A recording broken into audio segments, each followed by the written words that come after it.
told you guys how awesome Mondays are, right? Yes, yeah. She's busy cutting another tooth. It's hard. And she wants her strawberries. I mustn't make big stories. I must give her strawberries. Where's that strawberry? I saw one here now. Just there we go. That's it. Here we go. Let's go give her a strawberry.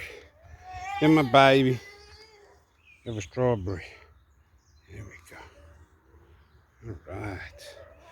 Beautiful day in Africa. We had some lekker rain. It's just as Meyer.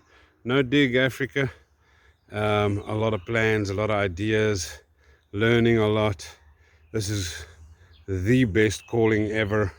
And I hope you guys on your side are also having fun, getting your hands dirty in the garden and seeing God's design come to life. It is so much fun, man. Okay, Yasia is sleeping. Got her into bed. Ah, man, it's tough when we're cutting our first teeth, or second teeth for that matter. I just want to introduce you guys to Nomsa. She is our domestic worker, and she's been with me for many years. I used to be a single dad for many years as well, and she used to be the glue that kept us together. You know, she would come in at 6 in the mornings and leave at 6 at night, and she's an amazing old lady that has helped our family a lot. And I want to quickly introduce you. Nomsa, I want you to say hello to these people, and then I will send them the video. Okay. All right. This is Nomsa. Say hello, Nomsa. Hello. Hello. Nomsa has been. How many years have you been working with me, Nomsa? Now? How many? It's 5 years. It's 5 years now. Yeah. It's not 6. 6. Yeah, I think it's It's 6. finished for this one. It's for this one finished. Yeah. Ah, Came right. out for 6 years. All right. Yeah. There we go. Yeah, Nomsa has been with me a very long time. When I was a single dad alone and I had no wife, and now she's with me since we got married in the last 3 years. All right. Dankie, Nomsa. Thank you very much. Okay, ngiyabonga. All right. Yeah. Okay. So that's how I got to do what I got to do, you know. And she's really a big part of the family. She stays in 4 nights of the week. She comes on a Monday morning and then she leaves on a Friday afternoon again. And then she goes to her home. All her kids are big already. I also know them personally. And her husband, Alpheus, fantastic guy. All right, Marcus and I are busy, obviously in the garden. Marcus is busy with Epsom salt on the peas. We're trying to stretch the peas as far as possible in summertime. And well, it's not summertime, it's still spring, but it is hot. So, and we all know how much peas love the heat, right? So the next 3 beds of tomatoes are ready to have their trellises put into place. If you look at these tomatoes over there, how they are leaning already. So we must get the trellises in as soon as possible. The bed that we're currently looking at is the bed that was grown from suckers and no Epsom salt was added. And this bed of suckers were grown without being cultivated. I just stuck these suckers into the ground and they grew without Epsom salt. And then these ones I cultivated, stuck them in the ground, added some Epsom salt, and they are all growing extremely well. So it is definitely a good environment for tomatoes to grow in, and cucumbers as well. The cucumbers are next door. They are looking fantastic. And yeah, it looks like we're going to have a lot of fun with cucumbers and tomatoes over the next couple of months. I've tried to get the green. I'm squirreling again. I'm trying to get the peas to continue. These beds on the other side that are so dry and dead. But the heat is just too much for them. They are in the shade. There's a lot of shade there, natural shade from the palm trees and the other trees and so forth. And still, even with all the shade, then obviously they get a lot of mildew, and then lack of sunlight and too much heat. So yeah, it's not the time for them now. I'm going to try something else indoor for my clients who want pea shoots. See if I can make something work there. But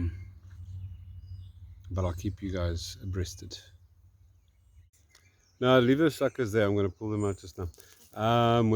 Okay, I'm busy tying up the cross beams here on the structure. I'm using some steel pipes that's lying around here somewhere.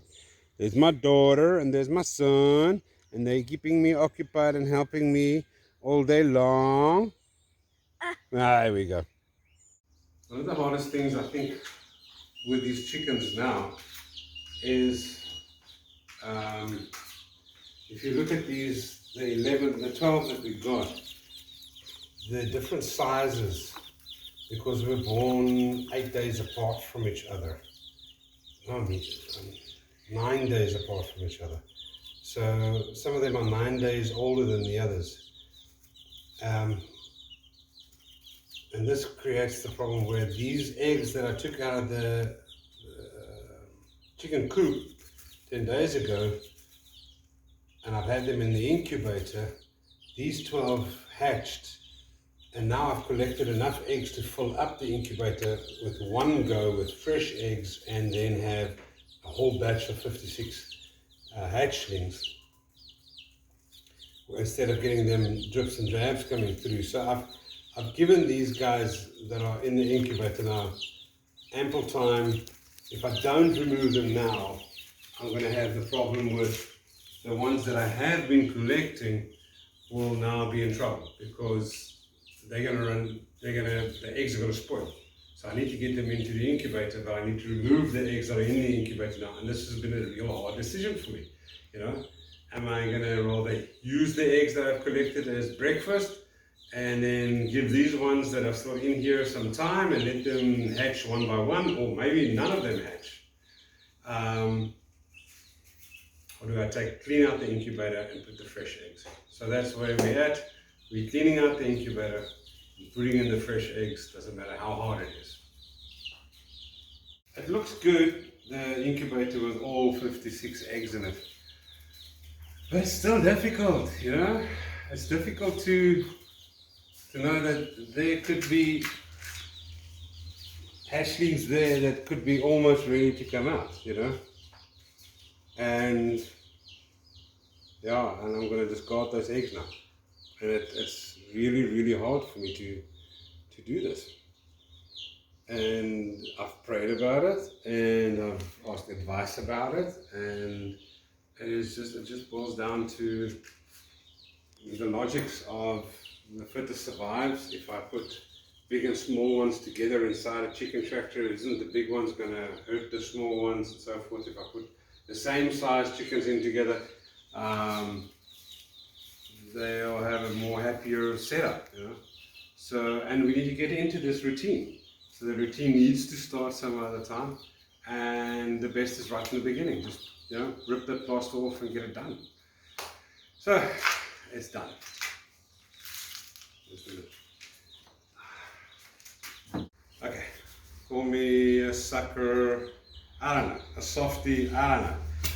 I just couldn't get it over my heart to break these eggs and just, you know, discard them. So we packed them right on top of all the other eggs, and these eggs swivel. The yellow trays at the bottom, they swivel every 2 hours. And I'm hoping that it's not going to interfere too much.